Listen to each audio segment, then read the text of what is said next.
दोस्तों, welcome to Wonders IQ YouTube channel. आप सबका स्वागत है आपके अपने यूट्यूब चैनल वंडर्स आईक्यू पर। दोस्तों, आज हम हमारे बायोलॉजी की क्लासेस की शुरुआत कर रहे हैं और बायोलॉजी में जो आज हम चैप्टर शुरू करने जा रहे हैं उसका नाम है कोशिका यानी सेल। दोस्तों, कोशिका अपने आप में एक बहुत महत्वपूर्ण चैप्टर है और एग्जाम के पॉइंट ऑफ व्यू से ये बहुत ही ज्यादा वेटेज वाला चैप्टर है। तो आज हम शुरुआत कर रहे हैं कोशिका से। तो चलिए शुरू करते हैं। कोशिका विज्ञान, साइटोलॉजी, ये हमारे चैप्टर का नाम है। शुरुआत करते हैं कोशिका से। कोशिका, कोशिका किसे कहते हैं?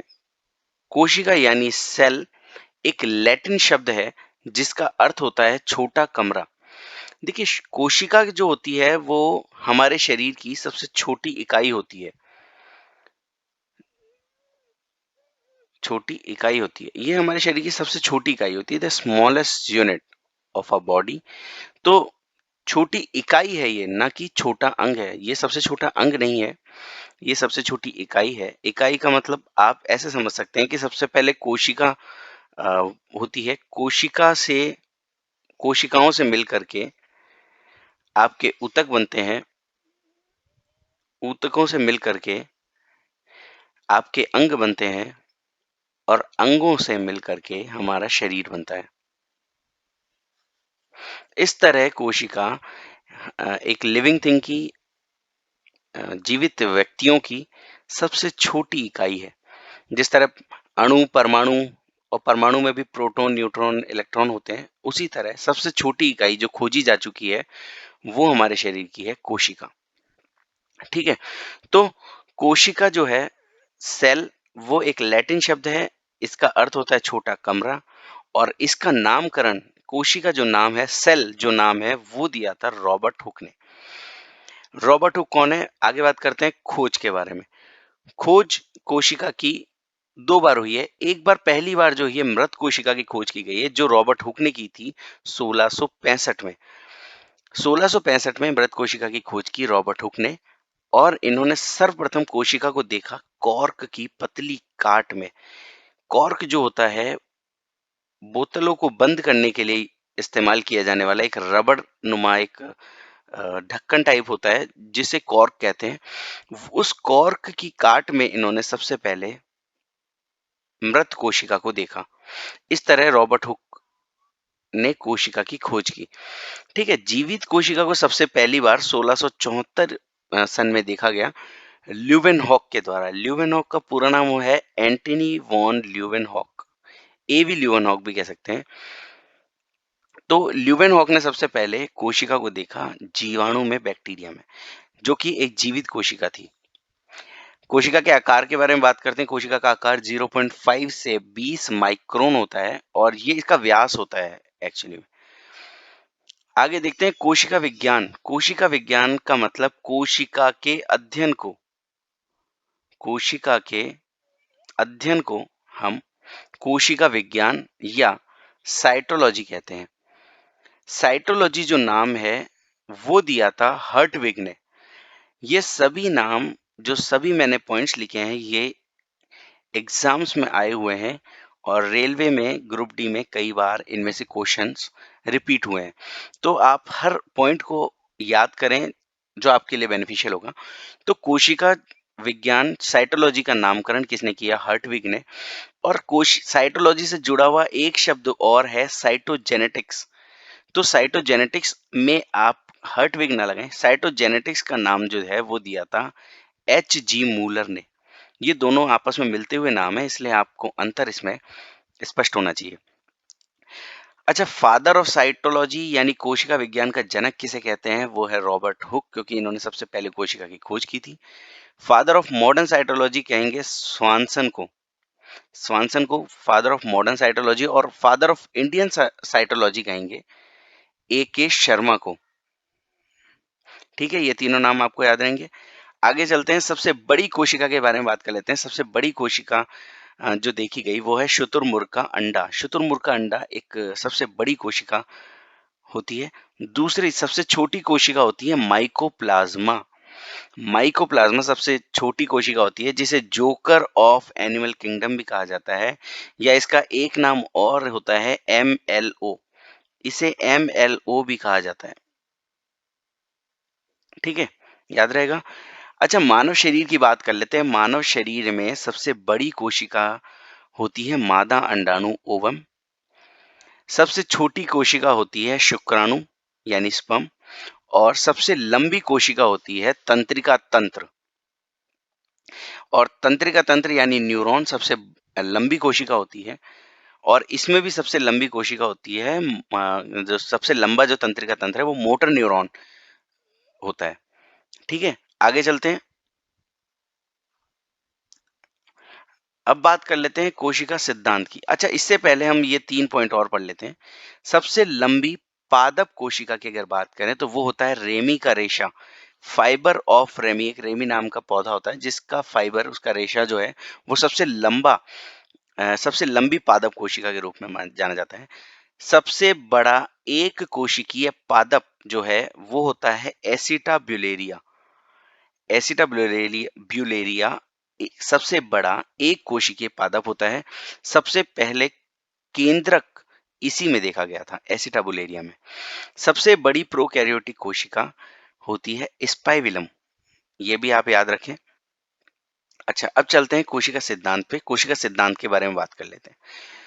कोशिका सिद्धांत 1838 या 39, जो भी डेट अगर जो भी सन पेपर में आता है उस हिसाब से 38 या 39 दोनों में से कोई भी लगा सकते हैं। तो कोशिका सिद्धांत का प्रतिपादन किया गया। जिन वैज्ञानिकों ने प्रतिपादन किया उनका नाम है श्वान और स्लीडेन। श्वान और स्लीडेन ने कोशिका सिद्धांत का प्रतिपादन किया। इसमें कोशिका सिद्धांत में उन्होंने बताया कि दुनिया की हर जीवित वस्तु, हर लिविंग थिंग कोशिका से मिलकर बनी है। दुनिया की हर जीवित वस्तु कोशिका से मिलकर बनी है। अच्छा, उन्होंने नहीं बताया, क्या नहीं बताया कोशिका सिद्धांत के अंदर, वो है कि नई कोशिका के निर्माण के बारे में श्वान और स्लीडन ने नहीं बताया कि नई कोशिकाओं का निर्माण कैसे होता रहता है। अच्छा, नई कोशिका के निर्माण के संबंध में फिर किसने जानकारी दी? नई कोशिका के निर्माण के संबंध में बताया 1855 में रूडोल्फ विर्चो ने। रूडोल्फ विर्चो ने बताया, इनकी एक फ्रेज जो है वो बहुत फेमस हुई, ओमिस सेलुला ई सेलुला। ओमिस सेलुला ई सेलुला ये लैटिन भाषा की एक फ्रेज है जिसका अर्थ होता है हर कोशिका, हर नई कोशिका पुरानी कोशिका से बनती है। यानी हर नई कोशिका का निर्माण पहले से उपस्थित किसी कोशिका से ही होता है। पुरानी कोशिकाओं से ही नई कोशिकाओं का निर्माण होता है, ये बताया रूडोल्फ विर्चो ने। क्वेश्चन आ सकता है ओमिस सेलुला ई सेलुला ये फ्रेज किसने दी? आंसर होगा रूडोल्फ विर्चो। या हर कोशिका का एक नई कोशिका का निर्माण पुरानी कोशिका से होता है, तो भी आंसर आएगा रूडोल्फ विर्चो ने। अच्छा, कोशिका सिद्धांत का विचार सबसे पहले आइडिया किसने दिया? वो उस वैज्ञानिक का नाम है RJH ड्यूरोचेट। ये भी आप ध्यान रखें।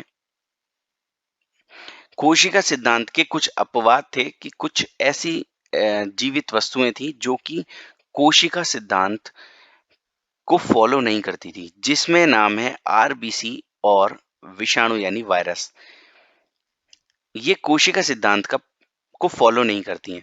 दूसरा, जीवाणु और नीलहरी शैवाल में स्पष्ट केंद्रक नहीं पाया जाता। जीवाणु और नीलहरी शैवाल में स्पष्ट केंद्रक नहीं पाया जाता। इनकी बात भी आगे होगी कि जीवाणु और नीलहरी शैवाल क्या है, कैसे इनमें केंद्रक नहीं पाया जाता, इनको किस श्रेणी में रखा जाता है।